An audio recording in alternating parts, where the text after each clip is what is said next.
Hey everyone! Ever had trouble getting TAPSWAP to open? Stay tuned for simple fixes that'll get you back on track in no time. Let's get started. Open mobile setting. Now follow steps, don't skip video.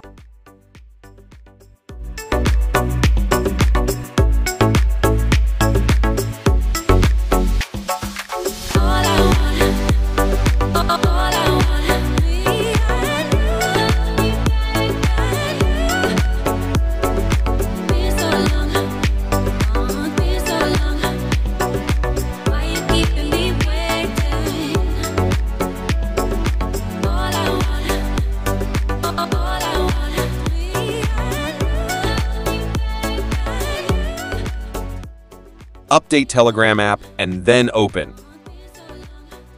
This way you can fix TAPSWAP not opening.